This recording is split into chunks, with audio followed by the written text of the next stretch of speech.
Greetings. My name is John Murray. I'm the pastor of First Baptist Church here in Hawthorne, Nevada. We've been looking at a number of different passages through our time out and talking about how we know that we can trust God, why we should trust God. And I want to look at a psalm today, Psalm 57. The heading for this particular psalm says, to the choir master, according to do not destroy. Apparently, we think that's probably the name of a tune that's been lost through the years, but that's probably what that means. It says it's a miktam of David. Again, we are a little bit at a loss to explain exactly what that means. The word miktam probably comes from the word for covering, which means either covering of David from his enemies in protection kind of thing, or it was a psalm that was spoken as you would cover your mouth, kind of keeping it personal and a silent. And it was just kind of between you and God kind of thing. Either way, while we're not sure exactly what the meaning of that is, the next phrase we certainly understand. It says, when he fled from Saul in the cave. And so David is here fleeing from Saul. Saul wants to take David's life. And he has set the army of Israel out to do that. And they are pursuing David. And so here is David huddled up in a cave. And that's the setting, the background for this particular psalm. So whether David is raising his hands, praying for God to care for him, or whether he's covering his mouth so that nobody else hears, either way, that's a good understanding of the background for what's going on here. And so David, as we get into the psalm, says, be merciful to me, O God, be merciful to me. For in you my soul takes refuge. David doesn't look to anybody else, doesn't look anywhere else. There is no place else to look.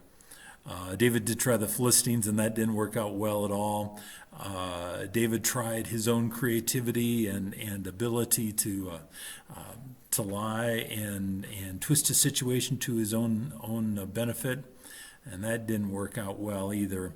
And so he comes to the place where he's got no place else to turn but to God, and he says, "Be merciful to me, protect me, care for me. My soul takes refuge in you because, like Peter says later in the New Testament." Where else would I go? I've got nothing else. He says, going on in verse 50, in Psalm 57, in the shadow of your wings I will take refuge till the storms of destruction pass by. And here we have the picture of a mother bird covering her chicks in the midst of a storm, and the chicks are safe there until the storm passes over, and the destruction is gone. And so David says, I depend on you like that. And it's interesting. Here we have this mighty warrior, one of the outstanding warriors in all of Scripture. And he says, I'm like this little fragile, defenseless chick, except that God cares for me. He says, I cry out to God Most High, to God who fulfills his purpose for me. I like the name that David uses for God at this point, because as David compares himself to this little fragile chick, he points to God, the mother bird who protects us, as the God Most High, the God who fulfills his purpose, the God who does what he says he will do. That's going to be very important as we get here in just a little bit further on. But God is not only able to do what he says he does what he says he does. And so David right now at this point is absolutely clinging to these promises. As we look at the situation here with the coronavirus and all the news, is it going to kill us? Is it not going to kill us? Do we have to be afraid? Do we not have to be afraid? Is it going to wipe out the economy of our country? You know, I don't know what's going to happen. But I'm thankful that I'm, like David, one of those little chicks protected by God the Most High's wings. That's a pretty safe place to be. The God who fulfills his purpose, he does what he sets out to do. That's a pretty safe place to be. I'll trust in that. David goes on in verse 3. God, this all-powerful, all-accomplishing God, will send from heaven and save me. He will put to shame he who tramples on me. God will send out of his steadfast love and faithfulness. And so here we have kind of a picturesque statement of how God is going to come down from heaven and protect David. But the end of verse 3 is there is what I want to look at. It says, God will send out of his steadfast love. This is a really loaded word. David is saying that God has promised, and so he will care. God cares about me, so he will care. God is unchangeable, and so he will care. And David piles all of these ideas together in this phrase, this, as David spoke a single word, steadfast love, which is, the term they use is, it's a pregnant phrase. It has a lot going on here. And David says, God will send because he is faithful. God will send because he will do his work. God will send because he has promised. God will send because he cares for me. All of that in that one little word there. God will send out of his steadfast love and his faithfulness. As we look at Scripture, have we found God ever to be unfaithful? And God is not just faithful, but he continues to be faithful when we probably wouldn't be. In fact, when we would not be. God continues to do exactly what he says he would do.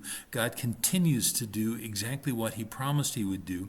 He nitpickingly completes exactly to the most minute detail what he said he would do. God will send out of his steadfast love and his faithfulness. Verse 4, David says, my soul is in the midst of lions. I lie down amid fiery beasts, the children of man, whose teeth are spears and arrows, whose tongues are sharp swords. You don't have to really work too hard to interpret all that. David is in a dangerous place. And whatever picture you want to use, whether it's lions or bears or arrows or swords, he's in a tough spot. And as we look at this coronavirus, I don't know that it's comparable or not. We'll have to wait to see how all the numbers work out. But right now, oftentimes it feels like we are in that kind of a situation, doesn't it? I don't know where I can turn. I don't know what's going to happen. I fear for my life. Well, we should be like David. Yeah, we're in the midst of this. Notice that David does not minimize that at all. He says, yes, this is where I am. This is how I feel. This is what it looks like. But look who God is. Look what God has said. Look at what God has done. He says in verse 5, be exalted, O God, above the heavens. Let your glory be over all the earth. Now, that sounds like a funny phrase. David has shifted gears here, hasn't he? And the answer is no. How is God exalted? Well, God is exalted in our minds. He is made high. He is made important as we see that he does what he says he will do. God is an amazing God because he always keeps his word. God is an amazing God because he is powerful. God is an amazing God because he loves me, as odd and crazy as that seems. And he's always faithful. They set for a net for my steps. My soul was bowed down. They dug a pit in my way, but they have fallen into it themselves. All of this was said against David. Didn't look good. He didn't have much of a chance. but it didn't matter because he had God behind him. I don't know what's going to happen. I've said that so many times over the last couple of weeks. I don't know what's going to happen, but I know the God that stands with me through it, and that can be depended on. I would encourage you to read the rest of the chapter. We don't have enough time for that at this point, but read the rest of Psalm 57, verses 7 through 11, and find out what happened. Kind of spoiler alert, God did what he said he would do. And as we look at David's situation, God was faithful there. As we look at our situation, we have the same God. God will be just as faithful today.